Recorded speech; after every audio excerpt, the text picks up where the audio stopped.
कौन सा गरीबों का? सब तो हो गई तहकीकात। कभी गरीबों का जमीन है, कभी सरकारी जमीन है, कभी किसानों का जमीन है, कभी किसी का जमीन है। भाई एक बार बताओ, ये जमीन है तो भाई 2006 से पास हो गई है। हजारों बच्चे पढ़ रहे हैं इसमें, हजारों बच्चों के भविष्य की बात है। हजारों के बच्चों के भविष्य को धूमिल किया जा रहा है और लाखों बच्चे यहाँ से तैयार होने देश में और विश्व में कहीं ना कहीं हमारे देश का नाम बढ़ाएंगे। जो बच्चे पढ़ लिख के जाएंगे, उनकी शिक्षा पे जिस प्रकार से सरकार अंकुश लगा रही है, यूनिवर्सिटियों को तोड़ने का मतलब है संविधान और लोकतंत्र की हत्या करना, भविष्यों के साथ खेलना। भाई आप व्यक्तिगत जो द्वेष है, जो भावना है आजम खान से, वो आप अलग निकाल दे। वो दिख रहा है कि जिनके ऊपर एक भी मुकदमे नहीं थे 2019 तक, उन पर 100 से ज्यादा मुकदमे थोप दिए। आपने क्यों थोप दिए? मैं खुद यूनिवर्सिटी गया हूँ, आजम खान साहब के साथ खुद बैठा हूँ, पूरी यूनिवर्सिटी मैंने घूमी है। और जिस प्रकार ये कह रहे कि 40 बिल्डिंग है, भाई कोई 40 बिल्डिंग नहीं है उसमें, गिनी चुनी बिल्डिंग है। तो ये तो मालों को भी, मतलब कि जो माले हैं जो ऊपर जो बने हुए हैं, उनको भी 40 बता रहे हैं। यूनिवर्सिटी के नाम पर आप हुड़दंगई और जो है कब्जागिरी करेंगे जमीनों को। गए हो कभी वहाँ? हाँ, राम मंदिर के नाम पे भाई डाका डाल सकते हो आप? तो राम मंदिर के पीछे इसको ध्वस्त कराएंगे, इस पे बिल्डोजर चलाएंगे। वहाँ जो काम गलत हो रहे हैं, क्या प्रभु राम का मजाक उड़ाया जा रहा है? प्रभु राम खुद रो रहे हैं कि हे भगवान, प्रभु खुद कह रहा है हे भगवान कोई है, भगवान खुद कह रहा भाई मेरी सीते कहाँ हो तुम? सीते तुम्हारे कंगन चुरा के ले गए चोर, सीते तुम्हारा मंगलसूत्र चुरा के ले गए लोग, सीते तुम्हारे पाँव की पजेब चुरा के ले गए तुम्हारी है। तो भाई सीता मैया को लूट लिया इन्होंने। और बात करते हैं यहाँ पर ये पाखंडी कि भाई आजम खान को निशाना हुआ, पाक साहब दामन वाले व्यक्ति हैं आजम खान साहब। और निश्चित रूप से भाई आज जो आंदोलन हो रहा है, पैन कार्ड बकरी चोरी का आरोप लगा रहा है पाक साहब है। भाई बकरी चोरी का ये भाई सब जान रहे, कौन बकरी चोरी, कौन मुर्गी चोरी है, कौन कच्चा चुरा रहा है, कुछ भी कह सकते हो। और ये जो भूतनी के जो भगवान के भी अंदर से अंडरगारमेंट चुरा चुरा के भागे हैं, जो सोने और चांदियों के, इनके बारे में कौन कहेगा? ये मुझे बताओ। उनके वस्त्र ले गए, आभूषण ले गए, जो सोने चाहे, कोई मंदिर नहीं बच रहा। राम मंदिर के अलावा आप देख लो केदारनाथ, बद्रीनाथ, अब तो मथुरा और काशी। तो ये कहते थे भाई ये तो एक झांकी है, अयोध्या एक झांकी। तो इन्होंने बता दिया कि अयोध्या की लूट एक झांकी है, मथुरा काशी बाकी है, और उसके बाद बद्रीनाथ और केदारनाथ में भी ये लूट जारी है।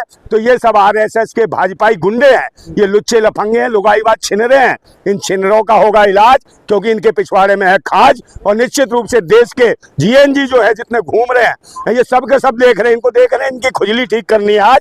मगर कोई खुजली वाला दिखाई नहीं दे रहा। जितने खुजली वाले घूमते थे ना, भौं भौं करते थे, एक भी दिल्ली की सड़कों पर दिखाई नहीं दे रहा। क्योंकि देश के क्रांतिकारी युवा आज उमड़ चुके हैं, और कहीं ना कहीं किसी में भगत सिंह, अशफाक उल्लाह खान, राजगुरु सुखदेव जैसे क्रांतिकारी योद्धा दिखाई दे रहे हैं। तो आज सरकार भी डरी हुई है और जगह जगह बैरिकेड्स के अलावा फायरिंग कर रही है, भाई गोलियां चला रही है। सरकार ये चाह रही है जो मेरी तरह ही अनपढ़ रहे जनता से यूनिवर्सिटी तोड़ रही है।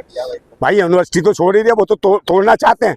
आपने देखा नहीं भाई, 2.5 लाख स्कूल बंद कर चुकी है भाजपा सरकार जब से आई है, पिछले 10-12 सालों में। और अब उत्तर प्रदेश में 35,000 के आसपास स्कूल बंद कर दिए। तो भाई अब इन्होंने यूनिवर्सिटी, क्या ये यूनिवर्सिटी कोई बनाई है? योगी जी से पूछ लो, कोई यूनिवर्सिटी बना दी हो इन्होंने तो बताएं मुझे। कोई यूनिवर्सिटी योगी जी ने नहीं बनाई, मोदी जी ने नहीं बनाई, मगर यूनिवर्सिटी को तोड़ने का काम जरूर योगी जी कर रहे हैं। तो ये कहीं ना कहीं मठाधीश नहीं है। यूनिवर्सिटी क्यों चाहिए? क्यों नहीं चाहिए?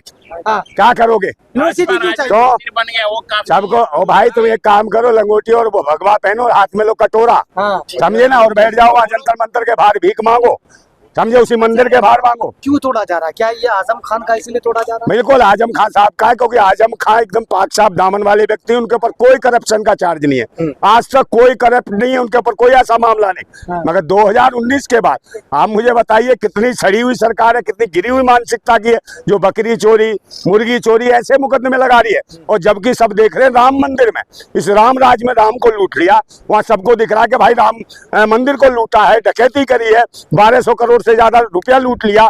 उसके बावजूद भी उनके ऊपर कोई बिल्डोजर नहीं चला रहा, उनका एनकाउंटर नहीं कर रहा है। खान पर किताब चोरी का आरोप है, पता आपको? किसकी किताब चोरी भाई? लाइब्रेरी से। वो कोई लाइब्रेरी किताब चोरी क्या हो गया भाई?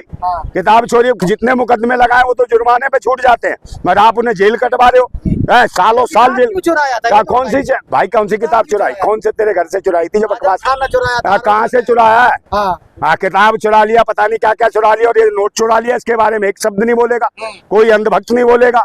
और ये भी कह रहा किताब चुराया, कहाँ चाहिए यूनिवर्सिटी अरे किताब चुराया तो पढ़ाने के लिए लाइब्रेरी में लगाया ना कि और बच्चे पढ़े।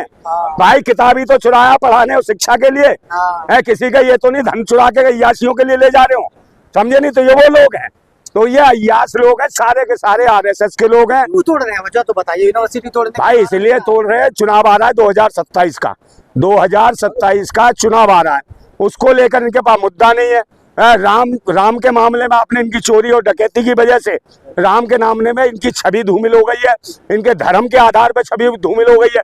अब सब समझ गए कि धर्म के नाम पे राजनीति जिक्र करे, ऐसा क्यों? आपको भी लग रहा है चोरी हुआ है? बिल्कुल डकैती हुई है, चोरी हुई है। भाई राम आते हैं मेरे को रात को जगाते हैं, कह रहे उठो नंदा भाई उठो, मैं लुट गया हूँ। मैंने क्या हुआ? कह रहा सारे मुझे अंधभक्तों ने उन्होंने लुटवाया, और मुझे लुटवाया उसने आरएसएस के जितने भी गे हैं, राम मंदिर बना दिया, मुझे काल कोठरी में छोड़ देते और रात भर क्या करते थे धकापेल मुझे नहीं पता, समझे? ये ऐसे है चंपत राय, देखो उसको लौंडों के साथ सोता था रात भर, मुझे नहीं सोने थे। बिल्कुल सच्चाई है भाई। यार मैं कह रहा हूँ, ये तो यती नसीमानंद ने कहा, मैं थोड़ी कह रहा हूँ, वो तो कह रहा मैं भी सोता था कभी इसके साथ। तो भाई ये उनसे पूछो वो क्या करते थे, ये बताओ ना। ये जो चोरी हुई है, चंपत राय पर आरोप लग रहा है, कई लोगों की गिरफ्तारी भी हुई है, अब तो संतुष्ट हो जाने। भाई चंपत राय को पकड़ो ना, उसे गिरफ्तार करो, उसको पकड़ो। तो जो द्विवेदी था है, जो अनिल जो था, अनिल मिश्रा है, अनिल मिश्रा के अलावा वो जो है गोपाल राव, उसको पकड़ो, जो कहीं ना कहीं बड़े बड़े मगरमच्छ हैं, मगरमच्छ। और ये कौन है? ये कहीं ना कहीं योगी और मोदी जी के खास लोग हैं, इसीलिए बचे हुए हैं। और चंपत राय ने भी कह दिया कि सबके चिट्ठे खोल दूंगा, सबको बता दूंगा कि कौन कौन है। कौन रहा है? आप आरएसएस का नाम ले रहे हैं, बीजेपी का नाम ले रहे हैं, लेकिन बचा कौन रहा है? बचा कौन रहा है? योगी और मोदी। भाई एसआईटी क्यों गठित करी है? एफआईआर दर्ज पहले क्यों नहीं करी थी? योगी जी तो कह रहे हैं हम दूध का दूध पानी का पानी करेंगे। वो इन्हें सबको पता है, वो सबको पता है कितना दूध का दूध कितना पानी का पानी करते हैं, इनका सबका पता है। ये शिक्षा के केंद्र बंद कर दिए, सब कुछ बंद कर दिया और लूट रहे हैं। और आप सभी जान रहे हैं कि भाई राम मंदिर के लिए जगह खरीदी थी 3 करोड़ की, उसको भी 21 करोड़ की बता के पी गए, उसका भी पैसा पी गए। तो ये सब इनके पास कोई मैटर नहीं है, कोई मैसेज नहीं है, कोई ऐसा विकास कार्य नहीं है जिसके लेके ये 2027 चुनाव में जा सके। और यही वजह है कि आजम खान की जो मोहम्मद अली जौहरी यूनिवर्सिटी है उसको बार बार निशाने पे लगा रहे हैं। और जो खुद अशिक्षित हैं उन्हें शिक्षा का मूल क्या मालूम, उनका शिक्षा का पता क्या कि शिक्षा क्या है। तो ये सारे अशिक्षित हैं, पाखंडी है और भगवा के भेष में भड़वे हैं, इस देश को बेच रहे हैं। इनके खिलाफ क्रांति की जरूरत है। तो मैं लास्ट में वही कहता हूँ कि वो गुलाम बड़े बुज़दिल हैं जो कहते हैं क्रांति बड़ी मुश्किल है, वो गुलाम बड़े बुज़दिल हैं जो कहते हैं क्रांति बड़ी मुश्किल है। और क्रांति हर मुश्किल को आसान बना देती है, तानाशाह कितना भी मजबूत हो उसे खाक में मिला देती है। वो समय आने वाला है। को लेकर ही तो आफतें हो रही हैं। देखिए कितना बड़ा आंदोलन आज दिल्ली में हो रहा है, उसी आंदोलन में हम लोग आए हैं। भाई जीएनजी कितना इकट्ठा हुआ और हम लोग भी उसमें शामिल हुए और आह्वान कर रहे थे। और कहीं ना कहीं पुलिस की बर्बरता और शासन और प्रशासन की इतनी बड़ी बर्बरता है कि लोगों को संसद मार्ग पर जाने नहीं दिया जा रहा। यहाँ तक कि भूख हड़ताल पे लोग परेशान हैं, दुखी हैं। 22-22 दिन हो गए हैं भूख हड़ताल पे, छोटी छोटी बच्चियां बैठी हुई हैं। और कहीं ना कहीं जिस प्रकार सोनम वांगचुक के साथ जो इन्होंने कृतज्ञ करे, जो कर्म करे, कुकर्म करे एक तरीके से, और निश्चित रूप से ऐसे उठाया गया जैसे कहीं ना कहीं लोकतंत्र और संविधान की अर्थी और जनाजा उठा लिया हो। इस प्रकार की हरकतें की है इन्होंने, तो ये देश के लिए कहीं ना कहीं तो दुखदायी बात है। और आज देखा जैसे आज दिल्ली के अंदर लाखों युवा सड़कों पर उतरा हुआ है, और कहीं ना कहीं ये विद्रोह कहीं ना कहीं पूरे देश में दिखाई दे रहा है। और ये विद्रोह जब पूरे देश में होगा तो हालात तो वही दिखाई देते हैं कि नेपाल से भयंकर होने वाले हालात है हमारे भारत में। और कहीं ना कहीं भड़काने की बात नहीं है, तो भड़के हुए हैं, अंदर से भाई घुटे हुए हैं लोग। कहीं ना कहीं सरकार ना शिक्षा पे काम कर रही, ना स्वास्थ्य पे, ना रोजगार पे, ना सुरक्षा पे, ना बहन बेटियों की चाहो। यहाँ तक शिक्षा के केंद्र नहीं, शिक्षा के केंद्र सरकारें बंद कर रही है। 2.5 लाख से ज्यादा स्कूल और विद्यालय बंद कर दिए इन्होंने सरकारी। और उसके बाद अब कहीं ना कहीं जो आपने कहा कि मोहम्मद आजम खां की जो यूनिवर्सिटी है, मोहम्मद अली जौहरी यूनिवर्सिटी, ये एशिया की सबसे बड़ी यूनिवर्सिटी है। और कहीं कहीं मोहम्मद आजम खान ने, जो पढ़े लिखे शिक्षित नेता हैं और प्रोफेसर भी रहे हैं, उन्होंने कहीं ना कहीं उनका एक अपना मोटिव था, मतलब ये सोच थी कि जीवन भर की उन्होंने पूंजी, जीवन भर की जो एफर्ट्स है उनके सारे यूनिवर्सिटी में लगा दिए। और कहीं ना कहीं शिक्षा के केंद्रों को या यूनिवर्सिटी पे हमला करने का मतलब है देश के संविधान और लोकतंत्र चलता था, यूनिवर्सिटी पर चलने लगा। हाँ, तो अनपढ़ लोग हैं ना, अनपढ़ लोगों को क्या पता शिक्षा का मतलब क्या होता है। हाँ। जो अशिक्षित हो, अनपढ़ हो, तो ये सोचते हैं लाएंगे कहीं ना कहीं से भगवा लंगोटी और बांध के घूम लेंगे। और लंगोटी बांधने के वाले पाक साहब दामन वाले व्यक्ति हैं, चाहे राम को लूट लूटे, राम राज्य में राम को लूट लिया, राम दुखी है, हनुमान को नचा दिया इन्होंने भाई।